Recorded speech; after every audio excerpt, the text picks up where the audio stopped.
اے وطن تجھ سے محبت بے شمار کرتے ہیں، اے وطن تجھ سے محبت بے شمار کرتے ہیں، اے وطن تیری عظمت کو سلام کرتے ہیں۔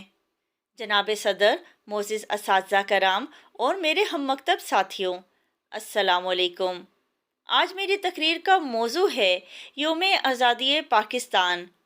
قوموں کی زندگی میں ایسے دن بھی آتے ہیں جو تاریخ میں ہمیشہ یاد رکھے جاتے ہیں۔ آج ہم جشن آزادی منا رہے ہیں، ہمارے دل خوشیوں سے لبریز ہیں، ہمارے سینے مسرتوں سے معمور ہیں اور ہماری آنکھیں نشاط سے سرشار ہیں۔ اور کیوں نہ ہو، آزادی دنیا کی سب سے بڑی نعمت ہے۔ آزادی کی زندگی کا ایک دن غلامی کی 1000 سالہ زندگی سے بہتر ہے۔ ہزاروں پھول سے چہرے جھلس کے خاک ہوئے، ہزاروں پھول سے چہرے جھلس کے خاک ہوئے، بھری بہار میں اس طرح اپنا باغ جلا۔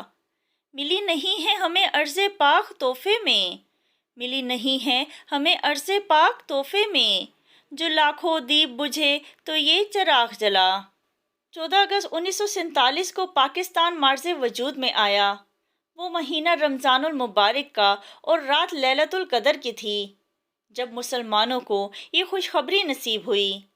ہمارے عظیم رہنماؤں نے اور ہمارے بزرگوں نے الگ وطن کے حصول کے لیے بہت جدوجہد کی، بے شمار قربانیاں دیں جسے ہم کبھی بھلا نہیں سکتے۔ ہماری آزادی کا ایک ایک باب خون سے رنگین ہے، کیونکہ آزادی خون مانگتی ہے۔ ہمارے شہداء نے اپنے لہو سے اس وطن کی بنیاد رکھی۔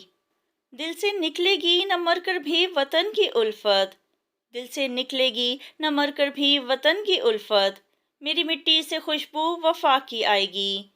شہیدوں کی آرزو کی صبح صادق طلوع ہوئی، قائد اعظم کی تمناؤں کا مظہر ظہور پذیر ہوا، جسے دیکھ کر روح اقبال پکار اٹھی۔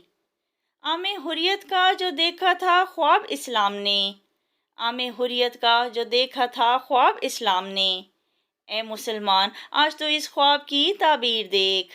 یہ ملک ہم نے اسلام کے نام پر قائم کیا، اللہ تعالیٰ اسے ہمیشہ قائم و دائم رکھے۔